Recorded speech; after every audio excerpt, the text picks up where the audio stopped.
হ্যাঁ, গীতার দ্বিতীয় অধ্যায় সাংখ্যযোগ শ্লোক নাম্বার 51।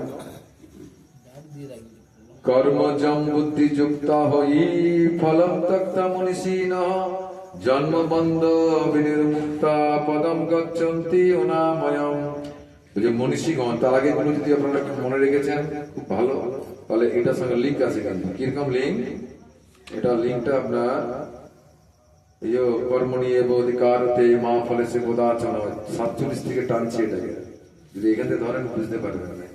তাই জন্য প্রত্যেকদিন ক্লাস আসতে হবে। বয়স্কদের ছেড়ে দেন, ওরা এলো কি না এলো, সফল করছে, এতে ওদের প্রফিট হবে। কিন্তু আপনাকে শিখতে হবে, তো তাহলে আপনাকে আগে আগে এসে এগুলো ব্যবস্থা করতে হবে। বলছি মনীষীগণ ভগবানের সেবায় যুক্ত হয়ে কর্মজাত ফল ত্যাগ করে জন্ম মৃত্যুর বন্ধন থেকে মুক্ত হন। কি বলছে? তাহলে জন্ম মৃত্যুর বন্ধন থেকে মুক্ত হলে কি করতে হবে? মনীষীগণ কি করতেন? মুনি ঋষিরা তারা যেভাবে সেবা করেছেন, সেই সেবার দ্বারা তারা কি করেছেন? জন্ম মৃত্যুর বন্ধনকে ছেদন করেছেন। তাই কি বলে, এইভাবে তারা সমস্ত দুঃখ দুর্দশার অতীত অবস্থা লাভ করেছে। তাহলে দুঃখ দুর্দশা থেকে আমরা উদ্ধার হব কি করে? হরে কৃষ্ণ, কথা হচ্ছে। তাহলে আমরা কিসের দ্বারা এইভাবে দুঃখ দুর্দশা থেকে উদ্ধার পাবো? যদি আমরা মহাগুণী মহাজনদের পদাঙ্ক অনুসরণ করে চলি।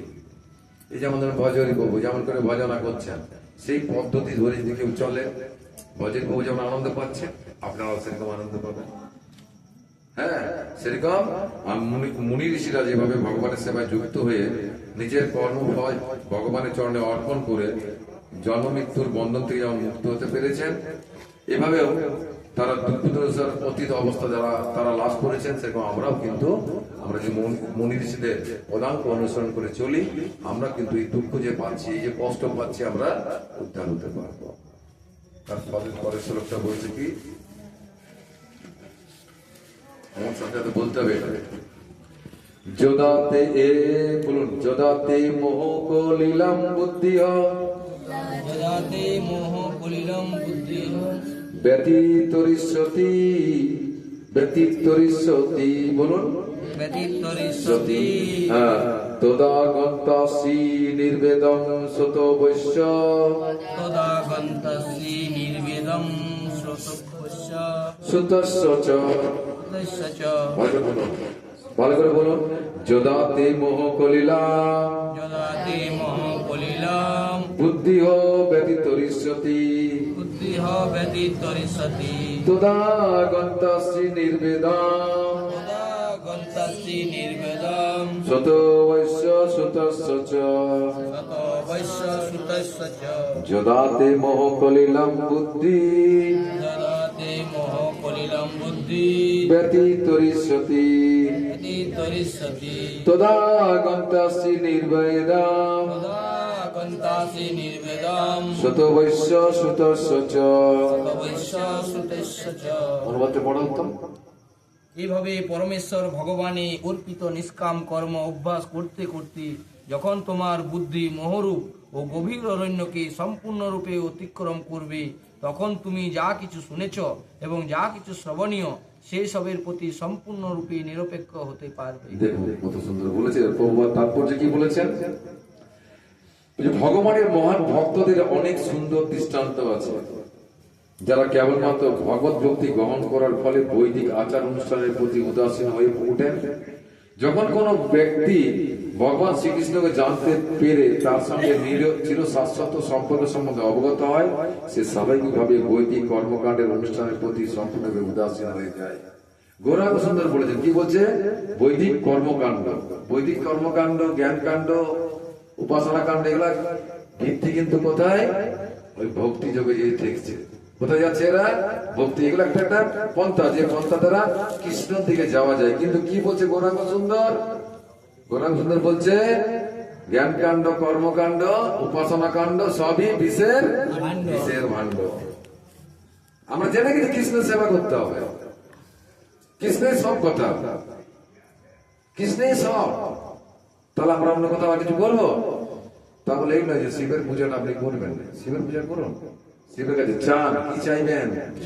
কৃষ্ণ ভক্তি। কারণ তিনি হচ্ছেন পরম বৈষ্ণব, বৈষ্ণবানাম যথাসম্ভব। কৃষ্ণের কাছে ওইটা চাইতে হবে। কৃষ্ণের কাছে কোনো বর চাই এরকম বলে যে আমার যেমন স্বামী ভালো হয়, আমার ছেলে হয়, ওগুলো খুঁজে যাবে জড় জাগতিক জিনিস না, বলে জড় জিনিস। তাই আমাদের কি খুঁজতে হবে? আমাদের কৃষ্ণ, আমাদের একটাই লক্ষ্য কৃষ্ণ ভক্তি। আজ আজকে পাঠে হচ্ছিল না বহু, ওই মহিলা এত সুন্দর পাঠ করছিলেন, গৌরাঙ্গ সুন্দর বলছে যে সর্বশ্রেষ্ঠ ইয়ে কি বলছিল বহু? সর্বশ্রেষ্ঠ রাধা কৃষ্ণ না সেবা, সর্বশ্রেষ্ঠ সেবা কোনটা? যে কৃষ্ণের সেবাটাই সর্বশ্রেষ্ঠ। হ্যাঁ, খুব ভালো এ করছিলেন। তো আমাদের যাই কিছু কৃষ্ণকে নিয়ে করতে হবে। যদি আমি প্রসাদ খাই তো কৃষ্ণকে দিয়ে খেতে হবে, কৃষ্ণকে দিয়ে খেতে হবে। কোন জামা পড়বো তো কৃষ্ণকে চিন্তা করে পড়বো, কৃষ্ণ। যে কোনো অনুষ্ঠান করবো, যেমন আজ বলছিলাম সেবা দিল, ছেলের বিয়ে, দেখুন অনেক বলে ছেলের বিয়েতে কি করবো, মেয়ের বিয়েতে করবো, মেয়ের যাতে ভালো থাকতে হবে না। ছেলের বিয়ে, মেয়ের বিয়ে, আমার ছেলের জন্মগ্রহণ হলে অন্নপ্রাশন, সব কিছুতে কৃষ্ণকে সঙ্গে নিয়ে করতে হবে। কারণ গীতাতে ভগবান বলেছেন, কি বলেছেন? যত করসি, যত অসনাসি, যত জুহসি, দদাসি যত তপস্যসি কুন্তে হো, তৎ কুরুষ মতার্পণম। যা কিছু করছো তুমি, যা কিছু করছো সবটাই আমাকে অর্পণ করে, আমাকে দিয়ে করো। তাদের গীতাতে আরো বলেছে, ভুঞ্জতে এতে তু অগম পাপা, যে পচন্তি আত্মকারণা।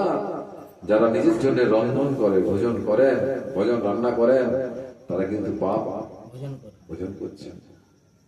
যারা কৃষ্ণকে বাদ দিয়ে কিছু করছেন, তারা কিন্তু কৃপণ, তারা কৃপণ, তারা কৃষ্ণকে, কৃষ্ণেরই জিনিস কৃষ্ণকে বাদ দিয়ে করছি আমরা।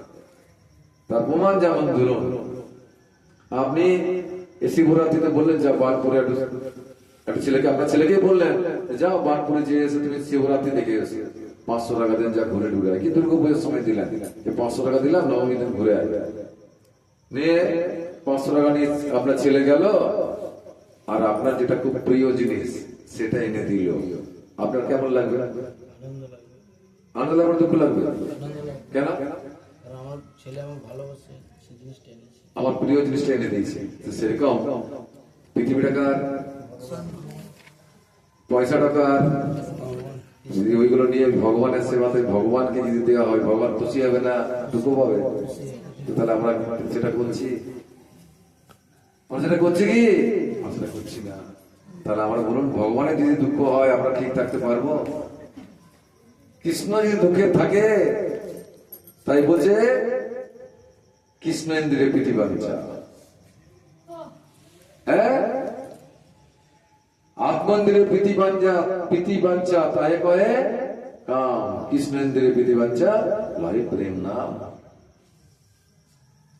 যদি আমরা কৃষ্ণের যদি ইচ্ছাটাকে রাখতে পারি, কৃষ্ণের ইচ্ছা অনুযায়ী যদি আমরা চলতে পারি, আমরা দুঃখ দুর্দশা থাকবেই না। আমরা কষ্ট পাচ্ছি, খুঁজছি না যে আমরা কেন কষ্ট পাচ্ছি, নিজের দোষে আমরা খুঁজছি না আমরা যে আমি কেন আজ খেতে পাচ্ছি না, কেন আজকে ভালো জামা প্যান্ট পরতে পারছি না, কেন আমি এত দুঃখ পাচ্ছি, বুঝছি না। বুঝুন, উত্তর অবশ্যই পাবেন। পাবেন কোথায় পাবেন উত্তর? স্কুলে পাবেন না, কলেজে পাবেন না, কোথায় পাবেন? সাধু সঙ্গে পাবেন। দেখুন কত সুন্দর, চুপ করে করে আজকে বলে অনেকক্ষণ বেস্ট নিয়েছি। কোথায় পাওয়া যাবে? সাধু সঙ্গে। সাধু সঙ্গে আমরা জানতে পারবো যে আমরা কেন কষ্ট পাচ্ছি। আর কি বলছে এখানে প্রভুপাদের ব্যাখ্যা কি বলছে? যখন কোন ব্যক্তি ভগবান শ্রীকৃষ্ণ জানতে পারে, তার সঙ্গে চিরশাশ্বত সম্পর্ক সম্বন্ধে অবগত হয়, সে স্বাভাবিকভাবে বৈদিক কর্মকাণ্ডের অনুষ্ঠানের প্রতি আর সম্পূর্ণ উদাসীন হয়ে যায়। এমনকি সে যদি অভিজ্ঞ ব্রাহ্মণ হয়, মা ভাগবত ও গুরু পরম্পরা দ্বারা আচার্য শ্রী মাধবেন্দ্র পুরী বলেছেন, সন্ধ্যা বন্দনম ভদ্রমস্ত ভবত ভৌসান তুভ্যং নমঃ ভো দেবা পিতরশ্চ তর্পণোদিত না অহং ক্ষমো ক্ষমত্তাম যত্র কাপি নিষদ্দ যাদব কুল উত্তমস্য কংসবিদস্য সারো সারো অগম হরামি তদলম মন্যে কিমন্যে নমে। হে ভগবান, 3 সন্ধ্যায় আমি তোমাকে বন্দনা করি, 3 সন্ধ্যাতে আমি তোমার বন্দনা করি, তোমার জয় হোক হে কৃষ্ণ। হে দেবতাগণ, হে পিতৃগণ, স্নানান্তে আমি আর তোমাদের উদ্দেশ্যে তর্পণ করতে পারি না। যে দেবতাগণ, তোমাদের উদ্দেশ্যে আর আমি তোমাদের আর পাচ্ছি না এই কাজ করতে। কারণ কেন পাচ্ছ না? আমার এই অক্ষমতা, তোমরা ক্ষমা করো। এখন আমি যেখানেই অবস্থান করি না, আমি এখন যেখানেই থাকি না কেন, আমি যদুকুল শ্রেষ্ঠ কংসারী শ্রীকৃষ্ণকে স্মরণ করতে পারি। তাহলে কংসারী মানে কে? কংসকে কে হত্যা করেছে? কৃষ্ণ। তাই বলছে আমি যদুকুল শ্রেষ্ঠ কে? কৃষ্ণ। যদুকুল শ্রেষ্ঠ কংসারী শ্রীকৃষ্ণকে স্মরণ করতে পারি এবং তার ফলে আমি সমস্ত পাপ বন্ধন থেকে মুক্ত হতে পারি। তাহলে পাপ বন্ধন করার একমাত্র উপায় কোনখানে? কৃষ্ণের চরণে যদি আমরা আত্মসমর্পণ করতে পারি, আমার মনে হয় এটি আমার পক্ষে যথেষ্ট। পারমার্থিক মার্গে যারা কনিষ্ঠ অধিকারী, তাদের পক্ষে বেদের নির্দেশ অনুযায়ী বিধি আচার অনুষ্ঠান পালন করা একান্ত প্রয়োজন। যারা কনিষ্ঠ, যারা নতুন, তাদেরকে, যেমন আমরা নতুন, আমাদের কি করতে হবে? আমাদেরকে বেদের নির্দেশ অনুযায়ী কাজ করতে হবে। বেদ কি বলতে চাইছে? বেদ কি বলছে? ভগবানেরই 33 কোটি দেবদেবীর পুজো করো, কিন্তু ভগবানের কি করতে বলছে? দেবদেবীর পুজো করো, কিন্তু ভগবানের সেবা করো। কৃষ্ণের সেবা আর দেবদেবীর পূজা। আপনার চেয়ে যে হাফ মিনিট আগে জন্মগ্রহণ করেছে সেও কিন্তু পূজনীয়, কিন্তু ভগবান সেবনীয়। খুব সকালে স্নান করা, পিতৃপুরুষের উদ্দেশ্যে তর্পণ করা, ত্রিসন্ধ্যায় মন্ত্র উচ্চারণ করা আদি কৃষ্ণগত প্রাণ হয়ে যিনি ভক্তি সহকারে ভগবানের সেবা করেন, তাকে আর অন্য কোনো আচার অনুষ্ঠানে বিধি পালন করতে হয় না। যদি কৃষ্ণের আচরণটা করেন, এই আচরণগুলো, তাহলে অন্য কারো কিছু কাজ করার দরকার হয় না, ভক্তি করার, তার সেবা করার দরকার। কিন্তু কৃষ্ণগত প্রাণ হয়ে যিনি ভক্তি সহকারে ভগবানের সেবা করেন, তাকে আর অন্য কোনো আচার অনুষ্ঠানে বিধি পালন করতে হয় না, কারণ তিনি ইতিমধ্যে সমস্ত সাধনার পরম সিদ্ধি লাভ করেছেন। আমরা জানি না, আপনাদেরকে নাম করতে বলছি, নাম করার পেছনে কারণ এর মধ্যে আনন্দটা আছে, এর মধ্যেই 33 কোটি দেবদেবী আছে, এর মধ্যেই কৃষ্ণ আছে, এর মধ্যেই গোটা অনন্ত কোটি ব্রহ্মাণ্ড আছে। তাহলে এটাকে কেন আমরা ধরবো না?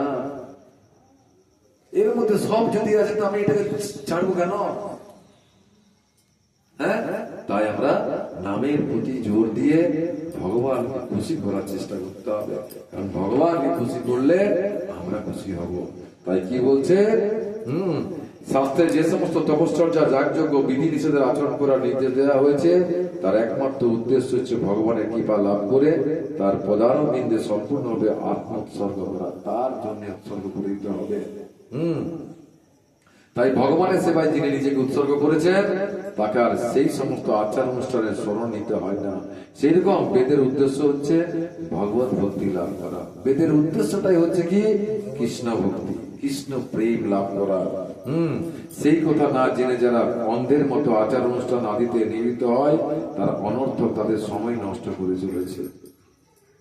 অনর্থক সময় নষ্ট করছে। যে মানুষ ভগবত ভক্তি লাভ করেছেন, তিনি সপ্তম্বরের স্তর উত্তীর্ণ হয়েছেন, অর্থাৎ তার কাছে বেদ উপনিষদ দেওয়ার কোনো প্রয়োজনীয়তা নেই। তাহলে আমরা কি করব?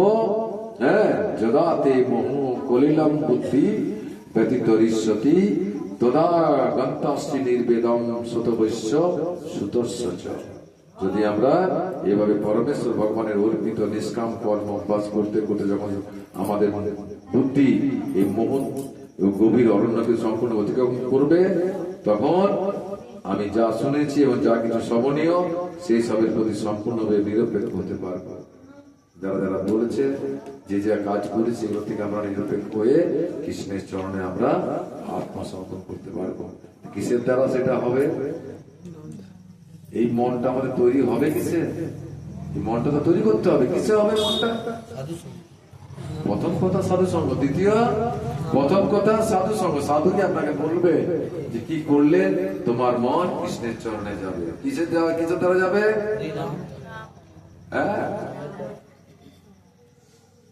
নাম রূপে কলিকালে কৃষ্ণ অবতার। এখানে নাম মানে কৃষ্ণের মধ্যে আছে। এর নাম যদি আমরা করি, দেখবেন মতি ওই কৃষ্ণের দিকেই যাবে। তাছাড়া কি হবে? বহু শাখা হয়ে যাবে। যদি আমরা নামের সঙ্গে না থাকি বহু শাখা। কালী পুজোর সময় কালীর দিকে যাবেন, দুর্গার সঙ্গে দুর্গা যাবেন। কখনো কোনো ডাক্তার যদি ভালো করে কোনো ফোড়া অপারেশন করলেন, ডাক্তারটাকে ভগবান বলে ডাকবেন। হ্যাঁ, আবার কেউ যদি ভালোবেসে কিছু টাকা পয়সা দিয়ে দিলে অসময়ে বলে ও ভগবান বলে টাকা দিয়েছে বলে বেঁচেছি। কিন্তু যখন আপনি জেনে যাবেন এই নামের দ্বারা, নামই যখন আপনাকে মনে করিয়ে দেবে যে আমি তোর সব, আমি তোকে সবকিছু করছি, তখন আপনি এটা হয়ে যাবেন, যাবেন না। তাই আমরা নামকে ধরে এগোবো। দেখুন না রাস্তা ক্লিয়ার কেমন হবে, কেমন হবে রাস্তা ক্লিয়ার দেখুন। তাই উচ্চস্তরে প্রণাম করুন। হরে কৃষ্ণ কৃষ্ণ কৃষ্ণ হরে হরে, হরে রাম রাম রাম হরে হরে। ভুবন মঙ্গল হরিনাম সংকীর্তন की श्रीनिवास प्रभु मानिक चांद प्रभु की, श्री प्रभुपाद की, गुरुदेव की, अनंत कोटि वैष्णव वृंद की, अजय आनंद की, निताई गौर प्रेमानंदे। কত ভজন, হ্যাঁ।